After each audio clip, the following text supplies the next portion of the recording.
نحمده ونصلي على رسوله الكريم أما بعد رب اشرح لي صدري ويسر لي أمري واحلل عقدة من لساني يفقهوا قولي۔ دینی رہنمائی کی 38ویں مجلس میں سبھی سامعین حضرات کی خدمت میں السلام علیکم ورحمۃ اللہ وبرکاتہ پیش ہے۔ الحمدللہ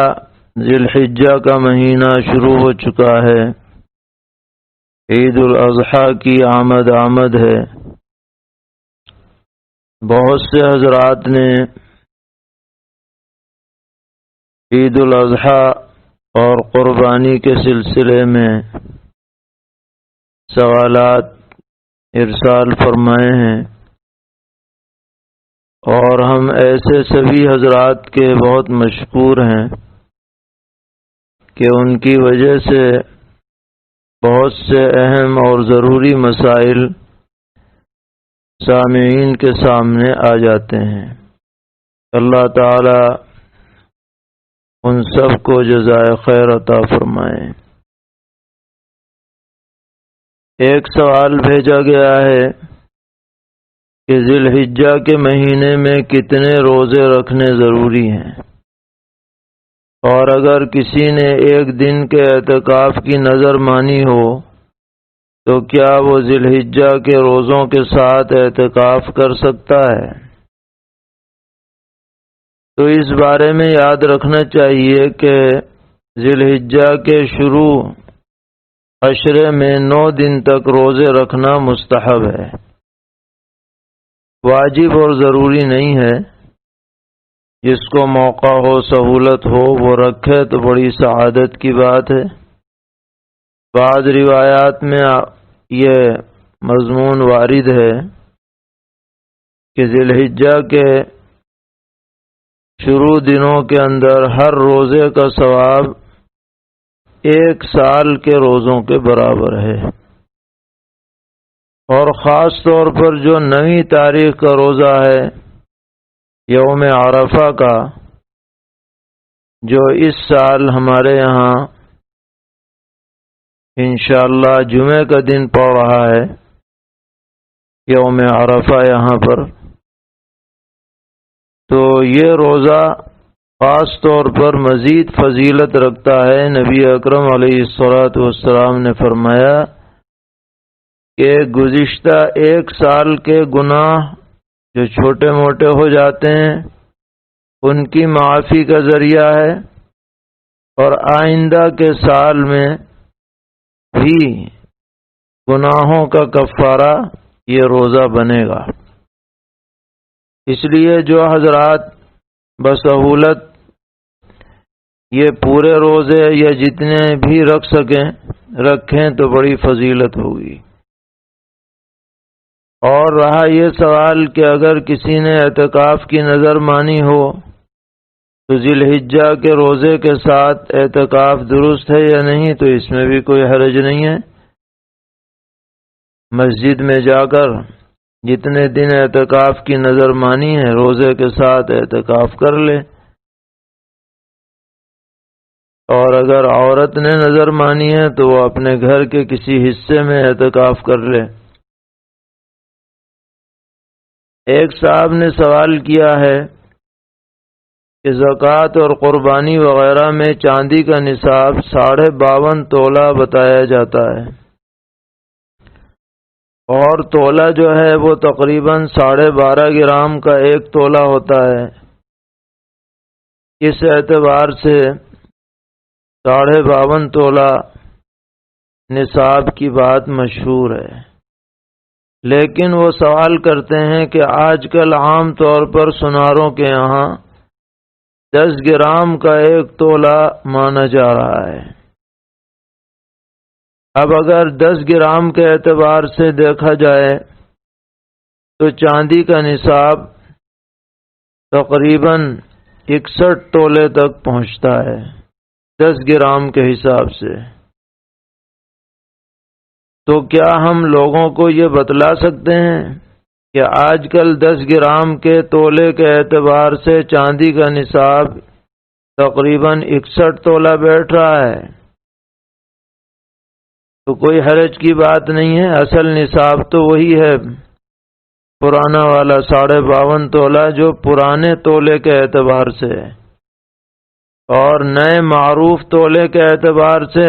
61 یا 61.25 بیٹھے گا۔ اور ہم یہ کہتے ہیں کہ بجائے تولے اور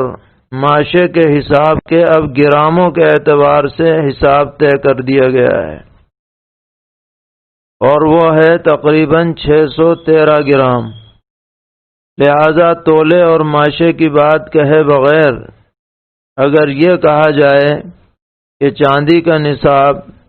613 گرام چاندی ہے تو یہ زیادہ بہتر ہوگا اور سمجھانا اور سمجھنا آسان ہوگا۔ پوچھا ہے کہ اگر کسی کے پاس سونے، چاندی، نقدی، سامان تجارت، گھر کا ضرورت اصلی سے زائد سامان، اس کی قیمت چاندی کے نصاب کو پہنچتی ہے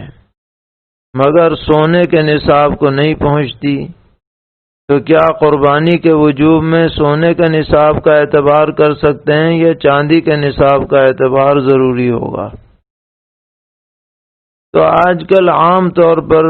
فتویٰ اسی پر دیا جاتا ہے کہ جب سب مل کر کے چاندی کے نصاب تک قیمت پہنچ جائے تو قربانی واجب ہوگی، لیکن خاص حالات میں کوئی شخص تنگی کی حالت میں ہے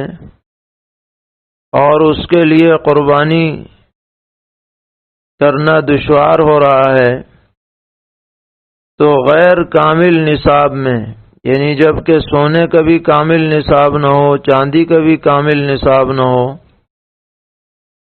تو بجائے قیمت کے ذریعے سے نصاب جوڑنے کے اگر اجزاء کے ذریعے نصاب جوڑا جائے تو اس کے اندر ذرا گنجائش معلوم ہوتی ہے۔ اجزاء کا مطلب یہ ہے کہ چاندی کا پورا نصاب مثلا 52.5 تولہ ہے یا 613 گرام ہے، کسی کے پاس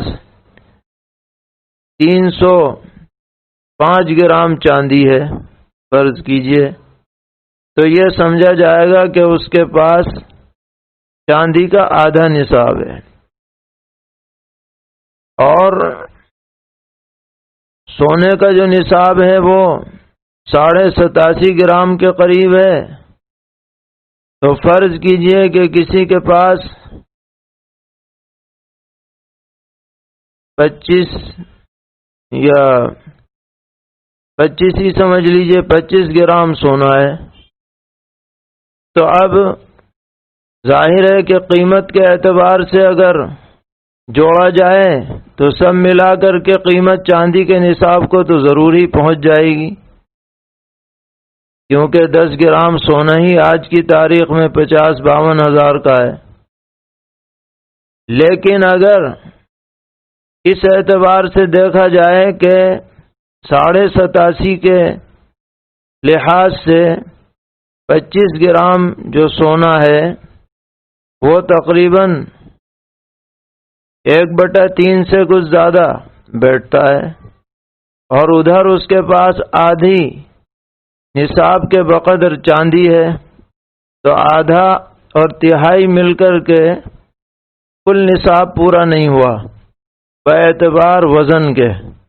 اور باعتبار اجزاء کے۔ تو ایسا شخص جو تنگی میں مبتلا ہو وہ کسی معتبر مفتی سے حساب لگوا کر اس قول پر عمل کر سکتا ہے جو حضرت امام ابو یوسف رحمۃ اللہ علیہ کا قول معروف اور مشہور ہے، لیکن عام حالات میں یہ حکم نہیں ہے۔ ایک صاحب نے پوچھا ہے کہ ہمارے یہاں افریقہ میں جمعے کے دن عید الاضحیٰ ہے اور انڈیا میں سنیچر کو ہے، تو کیا ہم انڈیا والوں کی قربانی جمعے کے دن افریقہ میں کر سکتے ہیں؟ تو جواب یہ ہے کہ انڈیا والوں کی قربانی اس صورت میں افریقہ میں نہیں ہوگی، کیونکہ جس شخص کی طرف سے قربانی کی جائے اس کے یہاں لازم ہے کہ ایام قربانی شروع ہو گئے ہوں، اور جمعے کے دن یہاں ایام قربانی شروع نہیں ہوں گے، سنیچر کو شروع ہوں گے۔ لہذا انڈیا والوں کی قربانی جمعے کے دن افریقہ میں نہیں ہوگی، سنیچر کے دن کی جائے تب صحیح ہوگی، تاکہ یہاں پر بھی وقت شروع ہو جائے۔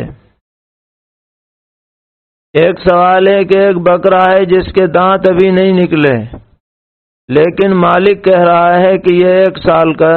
بلکہ اس سے زیادہ کا ہے، تو اس کی قربانی درست ہے یا نہیں؟ جواب یہ ہے کہ اگر آپ کو مالک کی سچائی پر یقین ہو یا گمان غالب ہو، اعتماد ہو،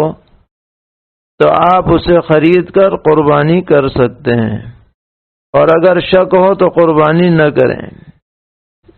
دیگر قرائن سے بھی اندازہ لگا لیں کہ یہ 1 سال کا ہے یا نہیں، لیکن یہ یاد رکھیں کہ دانت کا دونتا ہونا کوئی ضروری نہیں ہے، وقت پورا ہونا ضروری ہے۔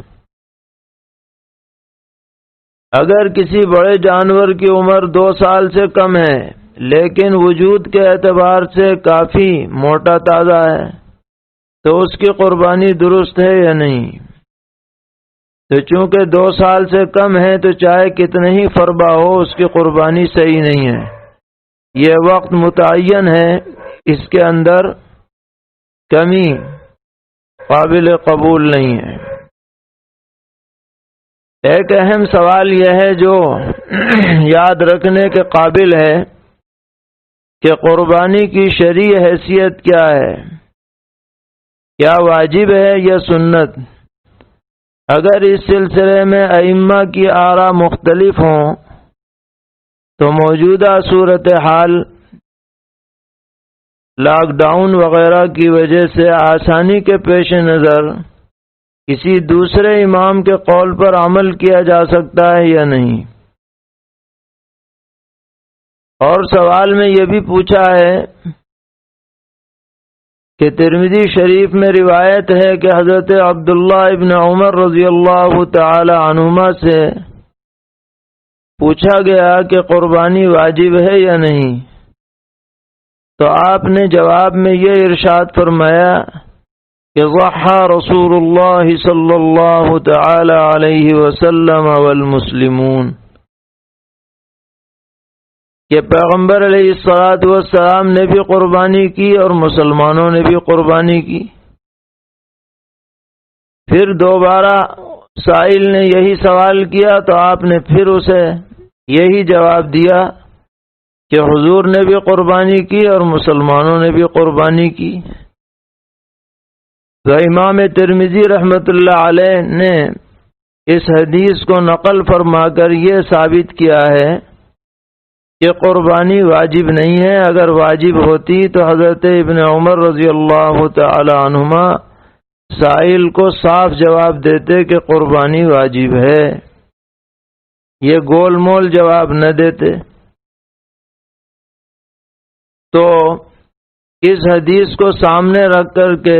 بتایا جائے کہ قربانی واجب ہے یا محض سنت ہے، تو اس کے جواب میں ہم ذرا تفصیل سے عرض کرنا چاہتے ہیں کہ اگرچہ اس سلسلے میں ائمہ کا اختلاف ہے، لیکن حضرت امام ابو حنیفہ رحمۃ اللہ علیہ اس بات کے قائل ہیں کہ حسب شرائط جو شخص ایام قربانی میں مقیم ہو، مسافر نہ ہو، اور بقدر نصاب کا مالک ہو، حاجات اصلیہ سے زائد، اس کے اوپر اپنی طرف سے قربانی واجب ہے۔ اور جو حضرات بھی فقہ حنفی کے پیروکار ہیں، اور فقہ حنفی کے پیروکار ہونے کا مطلب یہ ہے کہ وہ حضرت امام ابو حنیفہ رحمۃ اللہ علیہ پر اعتماد کرتے ہیں اس بارے میں کہ انہوں نے قرآن و سنت سے سمجھ کر جو مسئلہ بیان کیا ہے وہ صحیح ہے۔ کوئی بھی حنفی شخص ہو یا شافعی ہو یا مالکی ہو یا حنبلی ہو، وہ ان ائمہ کرام کو اس حیثیت سے نہیں مانتا کہ نعوذ باللہ قرآن و سنت کے مقابلے میں ان کے قول کی کوئی حیثیت ہے، بلکہ اس حیثیت سے مانتا ہے کہ یہ حضرات ائمہ کرام ہیں اور ان کی نظر بہت وسیع ہے، قرآن و سنت کے تمام پہلوؤں پر نظر کر کے انہوں نے جو حکم ہمیں بتلایا ہے ہمیں ان کے علم پر اعتماد ہے۔ اس لیے کہ کسی ایک روایت کو سامنے رکھ کر کے کوئی حکم متعین نہیں کیا جا سکتا جب تک کہ اس روایت کے تمام طرق کو سامنے نہ رکھا جائے، اس کے بالمقابل کوئی روایت ہو تو اسے پیش نظر نہ رکھا جائے، آدمی صحیح حکم تک نہیں پہنچ سکتا ہے۔ لہذا کسی امام کے قول کے مقابلے میں کوئی حدیث چاہے وہ کتنی ہی ظاہر کیوں نہ ہو، مطلقاً پیش کر کے اس امام کے قول کو رد نہیں کیا جائے گا، بلکہ یہ دیکھا جائے گا کہ اس امام نے کن دلائل پر اپنے قول کی بنیاد رکھی ہے۔ تو بہرحال فقہ حنفی پر جن لوگوں کو اعتماد ہے انہیں محض آسانی تلاش کرتے ہوئے کسی دوسرے امام کے قول پر عمل نہیں کرنا چاہیے، کیونکہ اگر صرف آسانی ڈھونڈی جائیں گی تو یہ دین مذاق اور کھلواڑ بن کر کے رہ جائے گا۔ حضرت الامام شاہ ولی اللہ محدث دہلوی رحمۃ اللہ علیہ نے حجت اللہ البالغہ میں اور اپنی ایک خاص تالیف میں جو اسی موضوع پر لکھی گئی ہے جس کا نام ہے الانصاف فی اسباب الاختلاف، بہت اچھی اور بہت پرمغز بحث فرمائی ہے اسی موضوع پر، اور یہ واضح فرمایا ہے کہ کسی بھی عامی شخص کے لیے محض آسانی کی تلاش میں کسی دوسرے امام کے قول پر عمل کرنے کی اجازت نہیں ہے، کیونکہ اگر یہ اجازت دے دی جائے گی تو یہ دین اور یہ قرآن و سنت کی نصوص کھلواڑ بن جائیں گی۔ کوئی بھی آدمی کھڑا ہوگا اور کچھ بھی کہے گا اور گہرائی اور گہرائی اس کے اندر نہیں رہے گی۔ لہذا محض آسانی کی تلاش میں کسی کے قول کو نہیں لیا جائے گا۔ ہاں کوئی خاص ضرورت پیش آ جائے اور علماء کے سامنے پیش کی جائے اور علماء مل کر کے اس پر غور و فکر کریں اور پھر یہ فیصلہ کریں کہ ہاں بھئی اس مجبوری کی وجہ سے یہ قول لیا جا رہا ہے تو وہ باطل ہے، اس کی گنجائش ہے، اس میں کوئی منع نہیں کرتا، لیکن یہ کہ کسی بھی معاملے میں کوئی بھی کھڑا ہو جائے اور کہہ دے کہ نہیں بھئی ایسا نہیں ایسا کر لو، یا اپنے طور پر مطالعہ کر کے کوئی اپنی رائے قائم کر لے تو اس کی اجازت نہیں دی جائے گی۔ حضرت امام ابو حنیفہ رحمۃ اللہ علیہ نے عبادات میں بالخصوص ہر موقع پر احتیاط کے پہلو کو پیش نظر رکھا ہے، اور خاص کر اس قربانی کے مسئلے میں حضرات فقہا نے جو دلائل ذکر فرمائے ہیں، حضرت امام ابو حنیفہ رحمۃ اللہ علیہ کی طرف سے وہ بہت واضح ہیں۔ حضرات فقہاء نے فرمایا کہ پہلی دلیل جس سے حضرت الامام ابو حنیفہ رحمۃ اللہ علیہ قربانی کے وجوب کی بات فرماتے ہیں وہ قرآن کریم کی آیت ہے، فَصَلِّ لِرَبِّكَ وَانْحَرْ۔ آپ کو حکم دیا گیا ہے کہ اپنے رب کے لیے نماز پڑھیے اور قربانی کیجیے، اور حکم دینا اس کے اندر ظاہری طور پر وجوب کا پہلو ہوتا ہے، لہذا پتہ چلا کہ قربانی واجب ہے۔ اسی طرح دوسری دلیل یہ دی ہے کہ سورہ حج میں اللہ تبارک و تعالی نے فرمایا کہ وَلِكُلِّ أُمَّةٍ جَعَلْنَا مَنْسَكًا لِيَذْكُرُوا اسْمَ اللَّهِ عَلَى مَا رَزَقَهُم مِّن بَهِيمَةِ الْأَنْعَامِ، کہ ہر امت کے لیے قربانی کی عبادت ضروری قرار دی گئی ہے تاکہ اللہ کے پیدا کردہ چوپایوں پر اللہ کا نام لیا جائے۔ اب ظاہر ہے کہ اس میں جو منسک کی بات کہی گئی یہ عام ہے، چاہے وہ قربانیاں ہوں جو حاجیوں پر لازم ہوتی ہیں حج قران میں، حج تمتع میں، یا وہ قربانی ہو جو صاحب نصاب پر لازم ہوتی ہے، یہ سب منسک کے اندر شامل ہے۔ اس سے بھی وجوب کا پہلو نکلتا ہے۔ تیسری دلیل یہ ہے کہ سرور عالم حضرت محمد مصطفیٰ صلی اللہ تعالی علیہ وسلم نے ارشاد فرمایا کہ جس آدمی کو اللہ تعالی نے وسعت عطا کی اور اس کے باوجود اس نے بقرعید کے دن قربانی نہیں کی اور قربانی کا ارادہ بھی نہیں کیا، تو حضرت نے اسے سخت ترین وعید سنائی، فرمایا فَلَا يَقْرَبَنَّ مُصَلَّانَا، کہ وہ ہماری عیدگاہ میں نماز پڑھنے تو دور رہا، اس کے قریب بھی نہ آئے۔ تو علماء لکھتے ہیں کہ ایسی وعید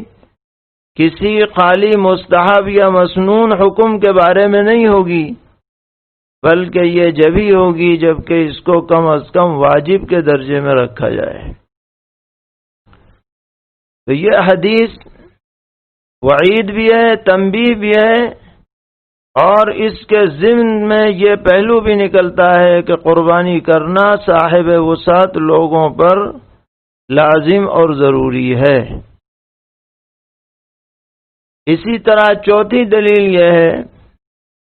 کہ نبی اکرم علیہ الصلاۃ والسلام نے ایک حدیث میں ارشاد فرمایا جو مسلم شریف کی روایت ہے، بالکل صحیح،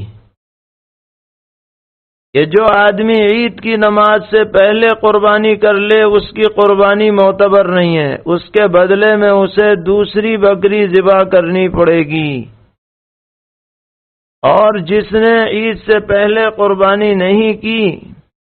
تو وہ بعد میں نماز کے بعد اللہ کا نام لے کر ذبح کرے۔ علماء لکھتے ہیں کہ یہاں پر یہ فرمانا کہ دوسری بکری اس کے بدلے میں ذبح کرنی ہے، یہ بھی وجوب کی دلیل ہے۔ اگر بات خالی استحباب کی ہوتی تو یہ نہ کہا جاتا کہ بدلے میں دوسری بکری ذبح کرو۔ اور پانچویں دلیل، بعض ضعیف روایات میں یہ مضمون ہے کہ ہر گھر والوں پر قربانی واجب ہے،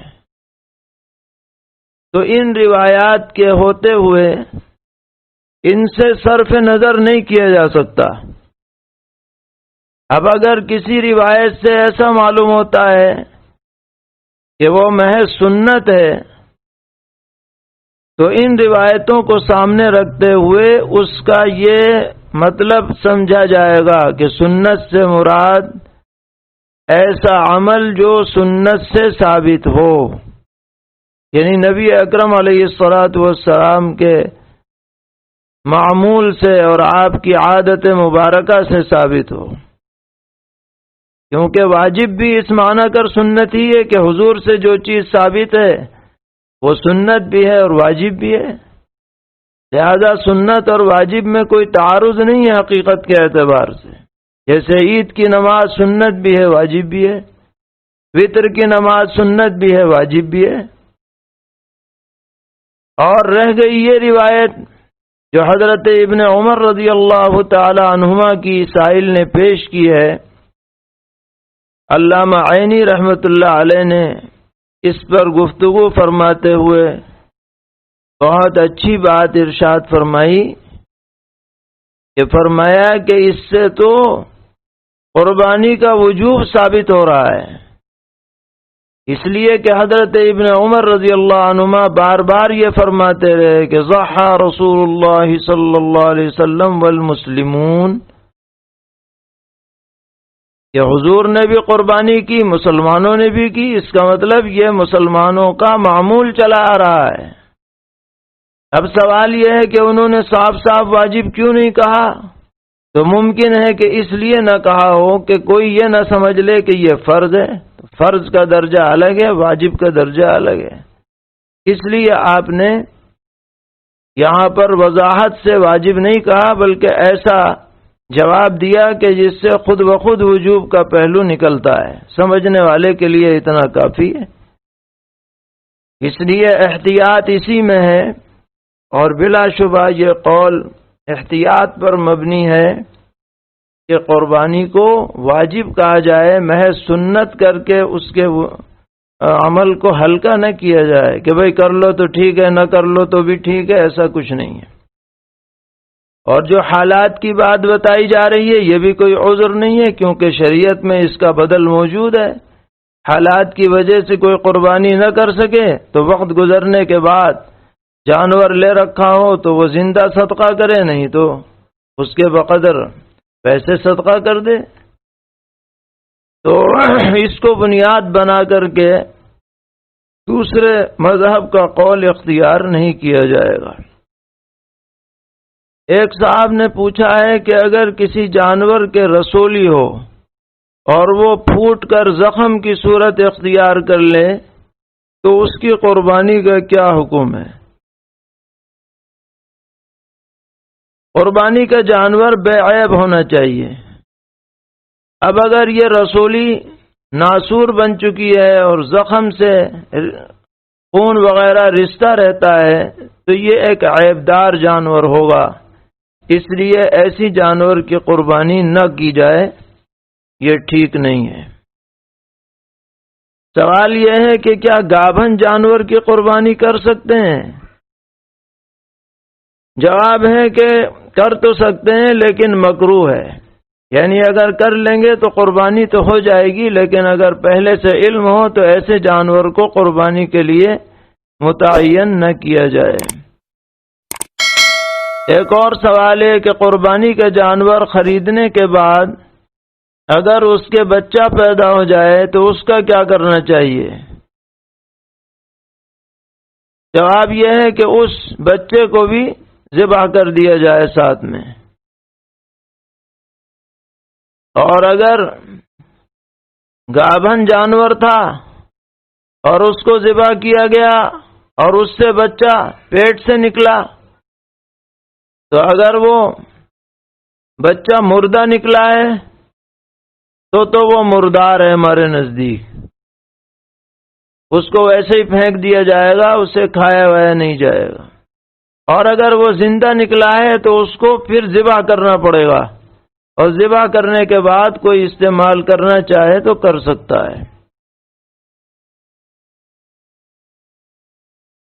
ایک صاحب نے پوچھا ہے کہ بڑے جانور میں ایک حصہ نفلی قربانی کا رکھے، اور اس نفلی قربانی میں نبی اکرم صلی اللہ تعالی علیہ وسلم اور دیگر مرحومین کو ایصال ثواب کی نیت کرے، تو کیا ایک نفلی حصے میں بہت سارے لوگوں کو شریک کر کے قربانی صحیح ہو جائے گی یا نہیں؟ جواب یہ ہے کہ اس میں کوئی حرج نہیں ہے، یہ نفلی حصہ اصل میں مالک ہی کی طرف سے ہوگا، لیکن وہ جس کو چاہے اس کا ثواب پہنچا سکتا ہے، کسی ایک آدمی کو بھی پہنچا سکتا ہے اور کئی لوگوں کو بھی پہنچا سکتا ہے، کیونکہ ملکیت اسی کی ہے۔ یہ نہیں کہا جائے گا کہ اس میں بہت سارے حصے ہو گئے، حصہ وہ ایک ہی سمجھا جائے گا،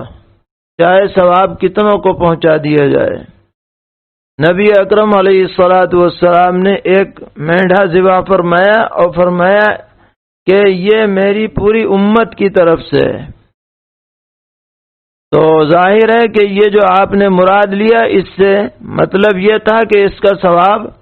پوری امت کو پہنچے۔ اسی طرح ہم بھی ایسا کر سکتے ہیں۔ سوال یہ ہے کہ اگر ہم کسی وجہ سے دن کے وقت میں قربانی نہ کر سکیں تو رات میں قربانی کر سکتے ہیں یا نہیں؟ تو بہتر تو یہی ہے کہ دن میں کوشش کی جائے تاکہ کوئی پریشانی نہ ہو، لیکن اگر کسی عذر سے رات میں قربانی کریں اور روشنی کا اچھا انتظام کر لیں کہ کوئی اندھیرا نہ رہے، کہیں رگیں کٹنے میں کوئی شبہ نہ رہ جائے، اچھی طرح انتظام ہو روشنی کا، لائٹ کا، تو رات میں بھی قربانی کرنے میں کوئی حرج نہیں ہے۔ لیکن یہ راتیں صرف 2 ہیں، 10 تاریخ کا دن گزرنے کے بعد والی رات، یعنی 10 اور 11 کے بیچ والی رات، اور پھر 11 اور 12 کے بیچ والی رات، ان 2 راتوں میں قربانی حسب شرائط ہو سکتی ہے، اور نہ تو 9 تاریخ کو ہو سکتی ہے نہ 13 کو۔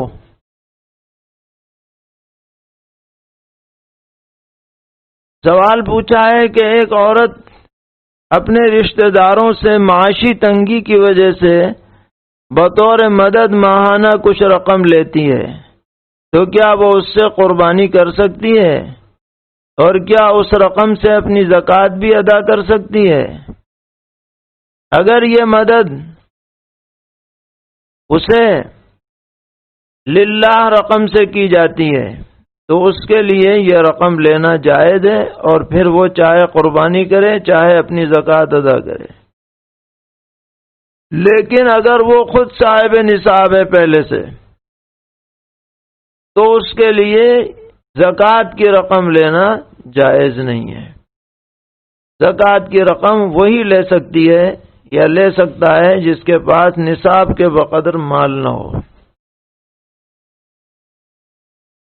ایک صاحب نے پوچھا ہے کہ میرے والد نے 2 بکرے خریدے، ایک اپنی قربانی کے لیے اور ایک اپنی اہلیہ یعنی میری والدہ کی قربانی کے لیے،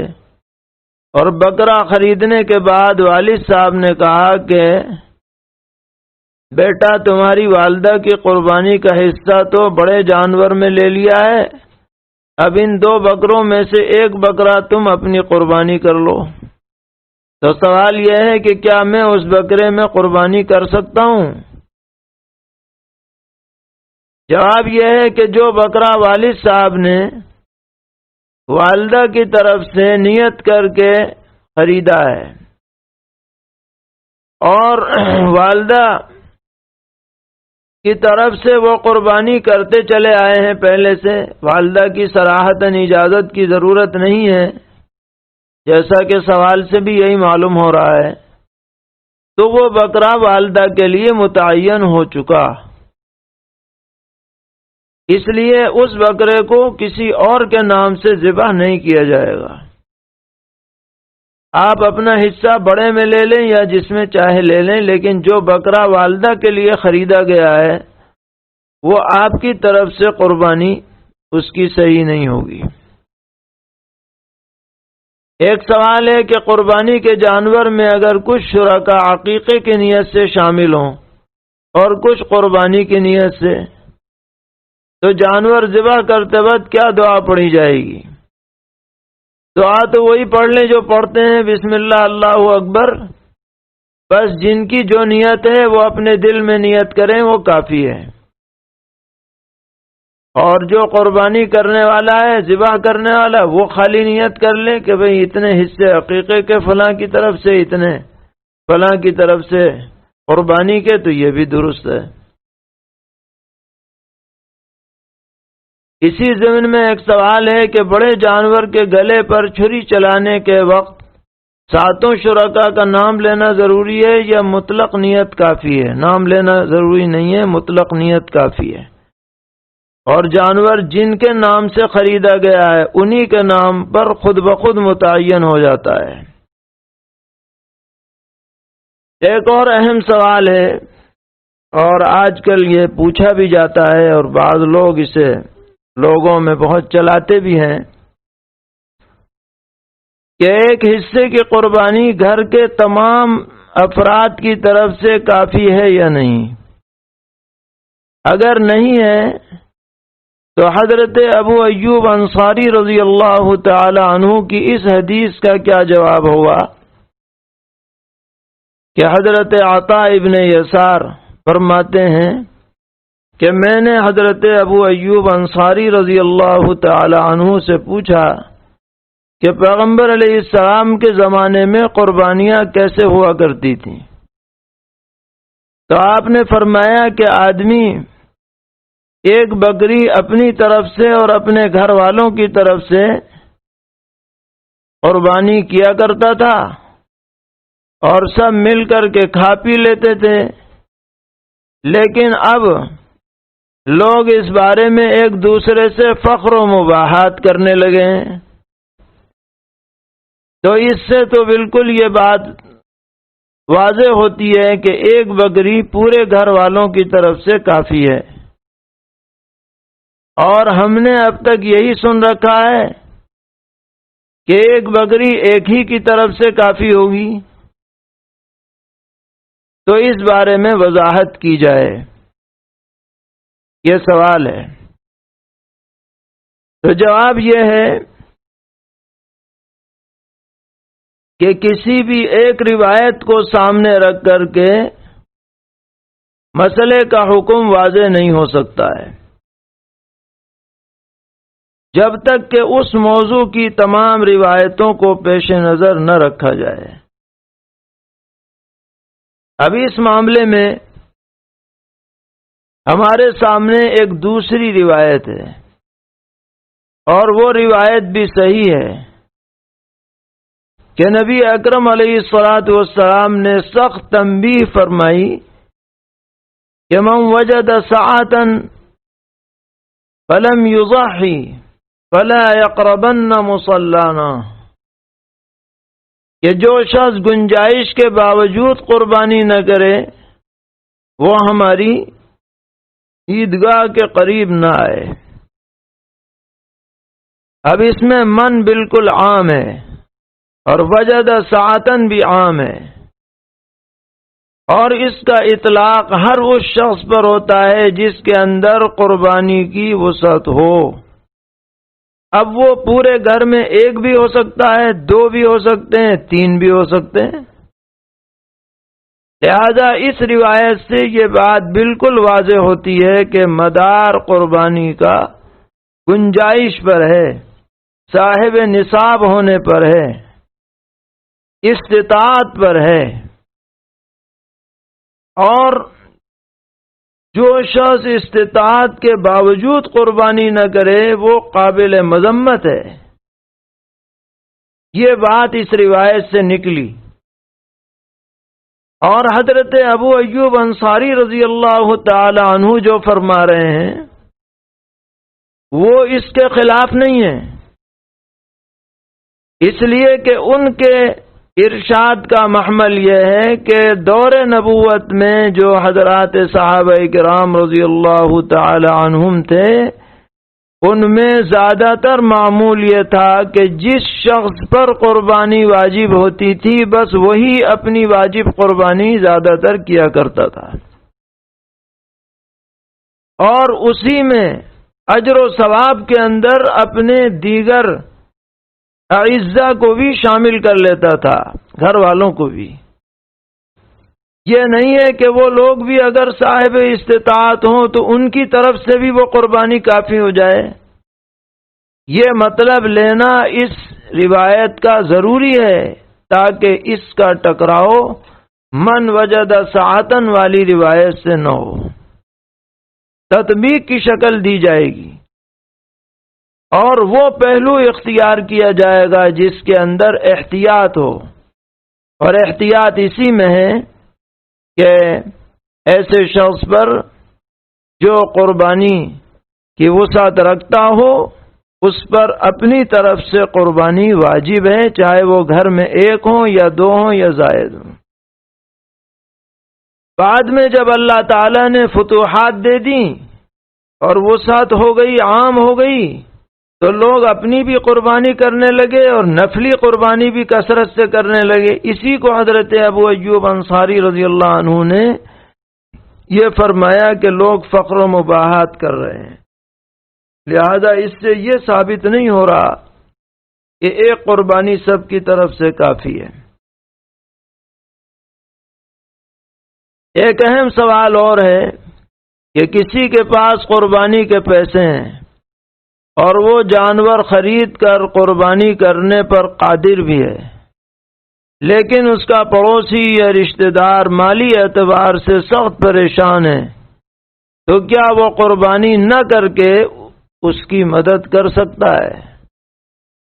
جواب یہ ہے کہ اگر وہ مدد کرے گا اور قربانی چھوڑ دے گا تو اس مدد کی وجہ سے قربانی کا واجب اس کے ذمے سے ساقط نہیں ہوگا۔ قربانی ایک مستقل عبادت ہے اور کسی کی مدد کرنا یہ مستقل ایک عمل ہے، دونوں ایک دوسرے کے قائم مقام نہیں ہیں، اور قربانی خاص وقت میں، خاص ایام میں، خاص لوگوں پر واجب ہوتی ہے، اور اس میں اصل چیز ہے اللہ کے نام پر جانور کا خون بہانا، لہذا کسی کی مدد وہ قربانی کا بدل نہیں ہو سکتی، جیسے کوئی عبادت دوسری عبادت کا بدل نہیں ہو سکتی، اسی طرح قربانی کا بدل یہ صدقہ بھی نہیں ہو سکتا۔ اس شخص پر جس پر قربانی واجب ہے اسے بہرحال واجب قربانی کرنی چاہیے، پھر موقع ہو مدد کر دے دوسرے کی تو بات الگ ہے، اچھی بات ہے، مدد ہونی چاہیے۔ صاحب استطاعت لوگ لاک ڈاؤن میں جانور نہ پائے جانے کی صورت میں قربانی کے پیسوں کا کیا کریں؟ صدقہ کریں؟ اور کیا صدقہ کرنا قربانی کا بدل بن جائے گا یا صدقہ کیے بغیر قربانی کا وجوب ساقط ہو جائے گا؟